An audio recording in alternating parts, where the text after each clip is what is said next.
رسوله الكريم أما بعد فأعوذ بالله من الشيطان الرجيم بسم الله الرحمن الرحيم إنما يخشى الله من عباده العلماء وقال رسول الله صلى الله عليه وسلم العلماء ورثة الأنبياء أو كما قال عليه الصلاة والسلام শতবর্ষের সকল ব্যক্তিত্ব আল্লামা নূর হোসেন কাসিম রাহমাতুল্লাহি আলাইহির হাতে গড়া ঐতিহাসিক ইসলামী বিদ্যাপীঠ জামিয়া মাদানিয়া বাড়িধারা কর্তৃক আয়োজিত আজকের এই মহান বিজয় দিবস উপলক্ষে বক্তৃতা প্রতিযোগিতা সেমিনারের সম্মানিত সভাপতি জ্ঞানের আলোয় আলোকিত বিজ্ঞ বিতরক মণ্ডলী সুদক্ষ পরিচালক আমার সামনে উপস্থিত জাতির কর্ণধার আগামী রাহবার ছাত্র বন্ধুরা, আপনাদের সকলকে আমার অন্তরের অন্তঃস্থল থেকে আন্তরিক শুভেচ্ছা ও অভিনন্দন জানিয়ে শুরু করছি আজকের আমার নির্ধারিত বিষয় স্বাধীনতা আন্দোলনে উলামায়ে কেরামের অবদান সম্পর্কে সংক্ষিপ্ত আলোচনা। প্রিয় সুধী, আমি আমার মূল আলোচনায় যাওয়ার পূর্বে গভীর শ্রদ্ধার সঙ্গে স্মরণ করছি মাওলানা বাসির রহমাতুল্লাহি আলাইহি, হাফিজ জুহুদুর রহমাতুল্লাহি আলাইহি সহ বাংলার সেই বীর দামাল কামাল ছেলেদের ও বীর সেনাদের যারা তাদের বুকের তাজা রক্তের বিনিময়ে আমাদেরকে উপহার দিয়েছেন একটি স্বাধীন ভূখণ্ড, একটি লাল সবুজের পতাকা, পরিচয় করে দিয়েছেন বিশ্ব মানচিত্রে বাংলাদেশ একটি স্বাধীন রাষ্ট্র হিসেবে, উপহার দিয়েছেন আজকের এই 16 ডিসেম্বরের মতো একটি বিজয় দিবস। তাদের আত্মার মাগফিরাত কামনা করে শুরু করছে আমার মূল আলোচনা। প্রিয় সুধী, সুদীর্ঘ 700 বছর এই উপমহাদেশে মুসলমানরা রাজত্ব করার পর যখন তাদের শরীরে অলসতা ছেয়ে যায়, তারা যখন বিলাসিতায় মগ্ন হয়ে পড়ে, তখনই সুযোগ সন্তান ইংরেজ বেনিয়ারা ব্যবসার পাকায় ভর করে উড়ে এসে দূরে বসেছিল এই উপমহাদেশের রাজ সিংহাসনে। তারা মুসলমানদের উপর চালিয়েছিল অকথ্য অমানবিক নির্যাতন।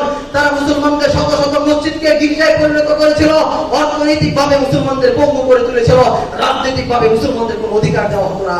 শিক্ষা দীক্ষার দিক দিয়ে মুসলমানরা ছিল সবার নিচে। যেখানে প্রতি বছর মুসলমানদের শিক্ষার হার ছিল 93%, কিন্তু ইংরেজ সরকার ক্ষমতায় আসার পর সেই শিক্ষার হার নেমে এসেছে মাত্র 3%-এর মধ্যে। জাতির এহেন দুর্দিনেও কোন সংঘাতে তেমন কোনো উদ্যোগ দেখা যায়নি। ঠিক সেই মুহূর্তে উপমহাদেশের ইসলাম ও মুসলমানদের ঈমান আকীদা হেফাজতের লক্ষ্যে সিংহের ন্যায় হুঙ্কারে গর্জে উঠেছিলেন শাহ আব্দুল আজিজ মুহাদ্দিস দেহলভী রাহমাতুল্লাহি আলাইহি। তিনি ফতোয়া দিয়েছিলেন আজ সে হিন্দুস্তান দারুল হারব হ্যায়। তার এই বিপ্লবী ফতোয়া গোটা উপমহাদেশের মুসলমানদের ধমনীতে খালিদ বিন ওয়ালিদের রক্তের চুল বয়ে দিয়েছিল, শিরায় শিরায় জাগিয়ে তুলেছিল প্রতিশোধের অগ্নিশিখা।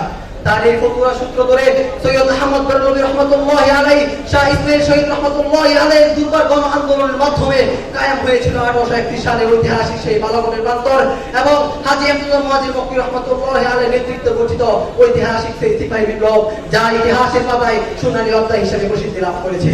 প্রিয় সুধী, 1857 সালে হাজী আব্দুল মুহাজির মক্কি রহমাতুল্লাহি আলাইহি ও মাওলানা কাসিম রহমাতুল্লাহি আলাইহির নেতৃত্বে গোটা উপমহাদেশের ওলামা সমাজ ও সাধারণ মানুষ ঝাঁপিয়ে পড়েছিল ইংরেজদের বিরুদ্ধে। কিন্তু ইংরেজদের বিশাল সৈন্য সমারোহ, তাদের অত্যাধুনিক মরণাস্ত্র ও দেশীয় কিছু বিশ্বাসঘাতকদের বিশ্বাসঘাতকতার কারণে পরাজয় বরণ করে হয় তাদেরকে। ইংরেজ সরকার গণমানুষের রক্তের বন্যার উপর দিয়ে পুনরায় জাতীয়তাবাদী প্রতিষ্ঠা করে নেয়। প্রিয় সুধী, 1857 সালে সেই সিপাহী বিপ্লব ব্যর্থ হওয়ার পর বিশেষ করে উলামায়ে কেরামদের উপর নেমে এসেছিল ইতিহাসের সর্বোচ্চ নির্যাতন স্টিমুলার। কারণ ইংরেজ সরকারের কাছে এক কথা দিবালোকভাবে স্পষ্ট ছিল যে উলামায়ে কেরামই হচ্ছে মুসলমানদের শক্তি, তাদের ক্ষমতার মূল উৎস। উলামায়ে কেরামই ইংরেজ খেদা আন্দোলনে অগ্রণী ভূমিকা পালন করছে। তাই তারা 2 লক্ষ মুসলমানকে শহীদ করেছিল, যার মধ্যে 51,500 ছিল উলামায়ে কেরাম। তৎকালীন লন্ডন টাইমসের সংবাদদাতা মিস্টার রাসেল তার এক পত্রে লিখেছিলেন, দিল্লির চাঁদনি চক থেকে নিয়ে খাইবার পর্যন্ত প্রায় 1,500 মাইল শেরশাহ সড়কের 2 পাশে এমন কোনো বৃক্ষ বাকি ছিল না যেখানে উলামায়ে কেরামের লাশ ঝুলানো হয়নি। কাজী হাসান নিজামী লিখেছেন, হাজার হাজার উলামায়ে কেরামদেরকে শুকরের চামড়ার সাথে সেলাই করে অনেকের গায়ে শুকরের চর্বি মিশ্রণ করে উত্তপ্ত অগ্নিস্ফুলিঙ্গে নিক্ষেপ করা হয়েছিল। শুধু তাই নয়, শত শত উলামায়ে কেরামদেরকে মাল্টা, আন্দামান, সাইপ্রাস ও কালাপানিতে জীবন্ত করা হয়, তাদের সহায় সম্পত্তি বাজেয়াপ্ত করা হয়, ঘরবাড়ি আগুন দিয়ে জ্বালিয়ে দেওয়া হয়, যার ফলে আন্দোলনের নেতৃত্ব দেওয়ার মতো আলেম খুঁজে পাওয়া দূরের কথা, কাফন দাফন করার মতো ন্যূনতম জ্ঞানের অধিকারী কোনো আলেম খুঁজে পাওয়া যেত না। রাজনীতির ময়দানে নেমে এসেছিল এক ভয়াবহ শব্দের অবস্থা। হাতে গোনা কয়েকজন উলামায়ে কেরাম জীবিত ছিলেন, যারা উপমহাদেশের ইসলাম ও মুসলমানদের ভবিষ্যৎ নিয়ে চিন্তায় পড়ে গিয়েছিলেন। তাই আন্দোলনের এই দুর্গম কাফেলাকে এক নবদিগন্তের পথ আবিষ্কার করতে হবে। সাময়িকভাবে প্রতিষ্ঠা করা হয়েছিল দারুল দেওবন্দ, শুরু করা হয়েছিল একাডেমিক আন্দোলন। প্রিয় সুধী, পরবর্তীতে এই দারুল দেওবন্দের সূত্র ধরে শাইখুল হিন্দ মাওলানা মাহমুদ হাসান দেওবন্দি রহমাতুল্লাহি আলাইহি, শাইখুল ইসলাম হুসাইন আহমদ রহমাতুল্লাহি আলাইহি, মাওলানা জাফর আহমদ উসমান রহমাতুল্লাহি আলাইহি প্রমুখ উলামায়ে কেরামের বুকে তাজা রক্তের বিনিময়ে 1947 সালে ওই ইংরেজ বেনিয়ারা এই দেশ থেকে তাদের লেজ গুটিয়ে নিতে বাধ্য হয়েছিল। প্রিয় সুধী, সত্যিকার অর্থে এরাই ছিল প্রকৃত দেশপ্রেমিক, এরাই ছিল প্রকৃত মুমিন, প্রকৃত মুক্তিযোদ্ধা। সংগ্রামী সাথী বন্ধুগণ, পরবর্তীতে এই উপমহাদেশের স্বাধীনতার পথ করে 1971 সালে 16 ডিসেম্বর এই বাংলা হৃৎপিণ্ডে টকটকে লাল স্বাধীনতার সূর্য উদ্ভাসিত হয়েছিল। বিশ্ব মানচিত্রে স্থান পেয়েছিল বাংলাদেশ একটি স্বাধীন রাষ্ট্র হিসেবে। উপমহাদেশের বিখ্যাত আলেম আল্লামা হাফিজুর রহমাতুল্লাহি আলাইহি, মাওলানা ভাসানী রহমাতুল্লাহি আলাইহি, কিশোরগঞ্জের আব্দুল হালিম রহমাতুল্লাহি আলাইহি, আরজাবাদের শামসুদ্দিন কাসিম রহমাতুল্লাহি আলাইহি, শামসুল মোহাম্মদ ফরিদুর রহমাতুল্লাহি আলাইহি সহ শত শত নয় বরং হাজার হাজার উলামায়ে কেরামের বুকের তাজা রক্তের বিনিময়ে 16 কোটি মানুষ উপহার পেয়েছিল একটি লাল সবুজের পতাকা, পেয়েছিল ধর্ম কর্ম নিয়ে স্বাধীনভাবে বেঁচে থাকার অধিকার।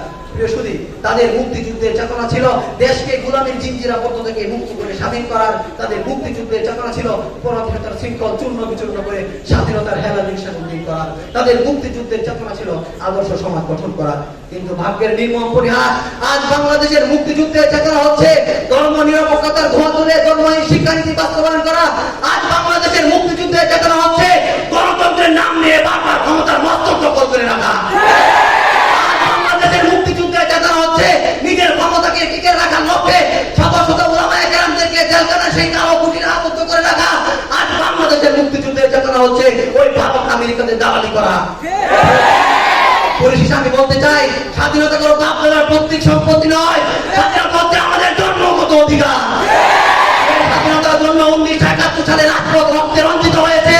যে স্বাধীনতার জন্য হাজার হাজার উলামায়ে কেরাম বুকে তাদের রক্ত দিয়েছে, সেই স্বাধীনতার ইতিহাস রক্ষার্থে আমরা প্রয়োজনে জান দিব, মাল দিব, জীবনের শেষ রক্ত বিন্দু পর্যন্ত দিতে প্রস্তুত। তবুও স্বাধীনতাকে বিনষ্ট হতে দিব না। আমি কবির কণ্ঠে কণ্ঠ মিলিয়ে বলতে চাই, স্বাধীনতা চাইনি আমি এই স্বাধীনতা, স্বাধীনতা পাইনি আমি সেই স্বাধীনতা। নাসরুম মিনাল্লাহি ওয়া ফাতহুন করিম ওয়া বাশশিরিল